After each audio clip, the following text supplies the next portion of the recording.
ಆಚಿ ಮಸಾಲ. ಎಂತ ಅಡಿಗೆಯ ರುಚಿಯಾಗೋ ರಹಸ್ಯವು 20 ರೂಪಾಯಿ. ಟಿವಿ9 ಡಿಜಿಟಲ್ಗೆ ಸ್ವಾಗತ. ನಾನು ಜಗದೀಶ್, ತುಮಕೂರು ಜಿಲ್ಲಾ ವರದಿಗಾರ. ತುಮಕೂರಿನ ಡೈರಿಯ ಆವರಣದಲ್ಲಿ ನಡೆದಂಥ ಆ ಒಂದು ಘಟನೆ ಈಗ ಎಲ್ಲರ ಕಣ್ಣಲ್ಲೂ ಕೂಡ ನೀರು ತರಿಸ್ತದೆ.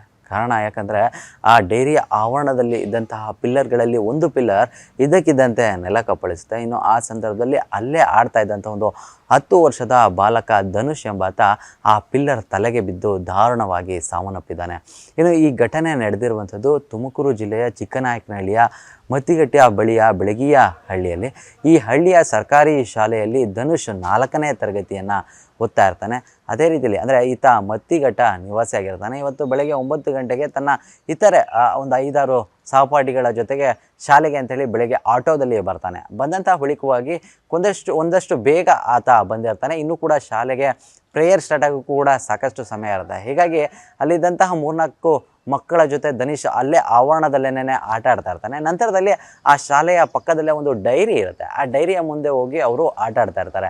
ಇನ್ನು ಡೈರಿಯ ಮುಂದೆ ಒಂದಷ್ಟು ಹಗ್ಗಗಳನ್ನು ಪಿಲ್ಲರ್ಗಳಿಗೆ ಕಟ್ಟಲಾಗಿರುತ್ತೆ. ಇನ್ನು ಸ್ವತಂತ್ರ ದಿನಾಚರಣೆಯನ್ನು ಇತ್ತೀಚೆಗೆ ಆಚರಿಸಲಾಗಿತ್ತು. ಆ ಬಳಿಕ ಅಂದರೆ ಆ ಸಂದರ್ಭದಲ್ಲಿ ಅಲ್ಲೊಂದಷ್ಟು ಡೆಕೋರೇಷನ್ಗಳನ್ನು ಕೂಡ ಮಾಡಲಾಗಿತ್ತು. ಅದನ್ನು ಹಾಗೆ ಬಿಡಲಾಗಿತ್ತು. ಯಾವಾಗ ಈ ಮಕ್ಕಳು ಅಲ್ಲಿ ಬರ್ತಾರೆ, ಆಟ ಆಡ್ತಾರೆ, ಸಹಜವಾಗಿ ಆ ಹಗ್ಗವನ್ನು ಹಿಡ್ಕೊಂಡು ಎಳೆದಾಡುವಂಥದ್ದು, ಅದರಲ್ಲಿ ಉಯ್ಯಾಲೆ ಆಡುವಂಥದ್ದು, ಈ ರೀತಿಯಾದಂಥ ಒಂದಷ್ಟು ಕೆಲಸವನ್ನು ಮಾಡ್ತಾರೆ. ಆ ಸಂದರ್ಭದಲ್ಲಿ ಆ ಹಗ್ಗ ಕಟ್ಟಲಾಗಿದ್ದಂಥ ಒಂದು ಪಿಲ್ಲರ್ ಏನಿರುತ್ತೆ ಅದು ಇದ್ದಕ್ಕಿದ್ದಂತೆ ನೆಲಕ್ಕೆ ಬೀಳುವಂಥದ್ದು. ಇನ್ನು ಈ ಸಂದರ್ಭದಲ್ಲಿ ಅಲ್ಲೇ ಆಟ ಆಡ್ತಾ ಇದ್ದಂತಹ ಧನುಷ್ ತಲೆ ಮೇಲೆ ಆ ಪಿಲ್ಲರ್ ಬೀಳುವಂಥದ್ದು. ಬಿದ್ದ ಬಳಿಕವಾಗಿ ತಲೆಗೆ ಗಂಭೀರವಾಗಿ ಪೆಟ್ಟಾಗುತ್ತೆ. ಆ ಬಳಿಕ ಧನುಷ್ ಅಲ್ಲೇ ಮೃತಪಡ್ತಾನೆ. ಘಟನೆ ಸಂಬಂಧವಾಗಿ ಈಗಾಗಲೇ ಹಂದಿನಗೆರೆ ಪೊಲೀಸರು ಕೂಡ ಅಲ್ಲಿಗೆ ಬಂದು ಒಂದು ಪರಿಶೀಲನೆಯನ್ನು ಮಾಡುವಂಥ ಒಂದು ಕೆಲಸವನ್ನು ಮಾಡಿದ್ದಾರೆ. ಇನ್ನು ಈ ಘಟನೆ ಪೋಷಕರಲ್ಲಿ ನಿಜಕ್ಕೂ ಕೂಡ ಶಾಕ್ ಆಗಿದೆ ಅಂತಲೇ ಹೇಳ್ಬೋದು. ಯಾಕಂದರೆ ಆತನ ತಂದೆ, ಧನುಷ್ನ ತಂದೆ ಏನಿದ್ದಾರೆ ಆನಂದ್ ಅವರು ವೃತ್ತಿಯಲ್ಲಿ ವ್ಯವಸಾಯವನ್ನು ಮಾಡ್ತಾರೆ. ಪ್ರಮುಖವಾಗಿ ಅವರಿಗೆ 2 ಮಕ್ಕಳಿದ್ದಾರೆ. ಒಬ್ಬ ಗಂಡು ಮಗ ಬೇರೊಂದು ಶಾಲೆಯಲ್ಲಿ ಓದ್ತಾ ಇದ್ದಾನೆ. ಇನ್ನು ಕೊನೆಯ ಮಗ ಧನುಷ್ ಬೆಳಗಿಯ ಶಾಲೆಯಲ್ಲಿ 4ನೇ ತರಗತಿಯನ್ನು ಓದ್ತಾ ಇದ್ದ. ಮಗನ ಬಗ್ಗೆ ಸಾಕಷ್ಟು ಕನಸನ್ನು ಕಂಡಿದ್ದರು. ಭವಿಷ್ಯಕ್ಕೆ ಆಸರೆ ಆಗ್ತಾನೆ ಅನ್ನುವಂಥದ್ದು, ತನ್ನದೇ ಆದಂಥ ಒಂದು ಕನಸುಗಳನ್ನು ಆ ಮಗ ಕಂಡಿರ್ತಾನೆ ಅನ್ನುವಂಥ ನಿಟ್ಟಲ್ಲಿ ಸಾಕಷ್ಟು ಒಂದು ಚಿಂತನೆಗಳನ್ನು ಕಂಡಿರ್ತಾರೆ. ಆದರೆ ಯಾವಾಗ ಈ ರೀತಿಯಾದಂಥ ಒಂದು ಘಟನೆ ನಡೆಯುತ್ತೆ, ತಂದೆ ಹಾಗೂ ತಾಯಿಗೆ ಇದನ್ನು ಸಹಿಸಲು ಆಗಲ್ಲ. ನಿಜಕ್ಕೂ ಕೂಡ ಅವರು ಕೂಡ ಅವರ ಆಕ್ರಂದನ ಮುಗಿಲು ಮುಟ್ಟಿತ್ತು ಅಂತಲೇ ಹೇಳ್ಬೋದು. ಅದಾದ ಬಳಿಕವಾಗಿ ಈಗಾಗಲೇ ಆ ಘಟನೆಯ ಸಂಬಂಧವಾಗಿ ತಹಸೀಲ್ದಾರ್ ಆಗಿರುವಂತಹ ಮಮತಾರ್ ಅವರು ಕೂಡ ಅಲ್ಲಿಗೆ ಭೇಟಿ ನೀಡಿದ್ದಾರೆ. ಜೊತೆಗೆ ಮಕ್ಕಳ ಆಯೋಗದ ನಿರ್ದೇಶಕರು ಕೂಡ ಆ ಸ್ಥಳಕ್ಕೆ ಭೇಟಿ ನೀಡಿದರು. ಈ ಘಟನೆಯ ಬಗ್ಗೆ ಸಂಪೂರ್ಣವಾದಂಥ ಒಂದು ವರದಿ ಬೇಕು. ಜೊತೆಗೆ ಯಾರು ಈ ರೀತಿಯಾದಂಥ ಒಂದು ನಿರ್ಲಕ್ಷ್ಯ ವಹಿಸಿರೋದ್ರಿಂದಾಗಿ ಈ ಘಟನೆ ನಡೆದಿದೆ ಅವರ ಮೇಲೆ ಕ್ರಮ ಆಗಬೇಕು ಅನ್ನುವಂಥ ನಿಟ್ಟಲ್ಲಿ ಅವರು ಸೂಚನೆಯನ್ನು ಕೂಡ ನೀಡಿರುವಂಥದ್ದು. ಅಂದರೆ ಇಲ್ಲಿ ಯಾರ ನಿರ್ಲಕ್ಷ್ಯದಿಂದ ಈ ರೀತಿ ಆಗಿದೆ ಅನ್ನುವಂಥ ಅನುಮಾನದ ಬೆನ್ನಲ್ಲೇ ಅಲ್ಲಿನ ಸ್ಥಳೀಯರಿಂದ ಒಂದಷ್ಟು ಆರೋಪಗಳು, ಜೊತೆಗೆ ಪೊಲೀಸ್ ಮೂಲಗಳಿಂದ ಒಂದಷ್ಟು ಮಾಹಿತಿಗಳು ಕೂಡ ಸಿಗ್ತಿರುವಂಥದ್ದು. ಅಂದರೆ ಪ್ರಮುಖವಾಗಿ ಆ ಡೈರಿ ಏನಿದೆ ಆ ಡೈರಿಯನ್ನು 7 ವರ್ಷದ ಹಿಂದೆ ನಿರ್ಮಾಣವನ್ನು ಮಾಡಲಾಗಿರುತ್ತೆ. ಇನ್ನು ಆ ಸಂದರ್ಭದಲ್ಲಿ ಡೈರಿಯ ಮುಂಭಾಗ 3 ಪಿಲ್ಲರ್ಗಳನ್ನು ಮಾತ್ರ ನಿರ್ಮಾಣ ಮಾಡಲಾಗಿರುತ್ತೆ.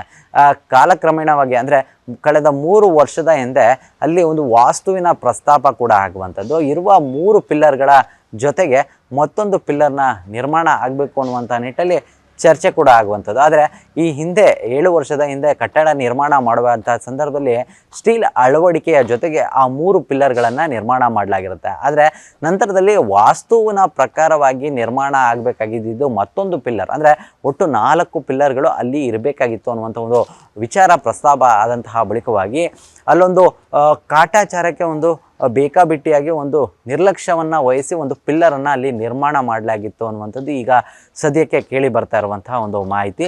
ಆ ನಿಟ್ಟಿನಲ್ಲಿ ಕಟ್ಟದಂಥ ಒಂದು ಪಿಲ್ಲರ್ ಏನಿದೆ ಆ ಪಿಲ್ಲರ್ಗೆ ಹಗ್ಗವನ್ನು ಕಟ್ಟಲಾಗಿತ್ತು. ಆ ಹಗ್ಗದವನ್ನು ಮಕ್ಕಳು ಬಂದು ಆಟ ಆಡುವಂಥ ಸಂದರ್ಭದಲ್ಲಿ ಎಳೆದ ಬಳಿಕವಾಗಿ ಈ ರೀತಿಯಾದಂಥ ಒಂದು ಘಟನೆ ನಡೆದಿದೆ ಅನ್ನುವಂಥದ್ದು ಈಗ ಮೇಲ್ನೋಟಕ್ಕೆ ಕಂಡು ಬರ್ತಾ ಇರುವಂಥದ್ದು. ಸದ್ಯಕ್ಕೆ ಈ ಘಟನೆಯ ಹಿನ್ನೆಲೆಯಲ್ಲಿ ಈಗ ಏನು ಆ ಧನುಷ್ನ ತಂದೆ ಆದಂತಹ ಆನಂದ್ ಅವರು ಹಂದಿನಗೆರೆ ಪೊಲೀಸ್ ಠಾಣೆಯಲ್ಲಿ ಒಂದು ದೂರನ್ನು ನೀಡಿದ್ದಾರೆ. ಡೈರಿಯವರ ನಿರ್ಲಕ್ಷ್ಯದಿಂದಾಗಿ ಈ ಘಟನೆ ನಡೆದಿದೆ ಅನ್ನುವಂಥ ನಿಟ್ಟಲ್ಲಿ ಆರೋಪವನ್ನು ಮಾಡಿದ್ದಾರೆ. ಆ ಸಂಬಂಧವಾಗಿ ಈಗಾಗಲೇ FIR ಕೂಡ ದಾಖಲಾಗಿರುವಂಥದ್ದು.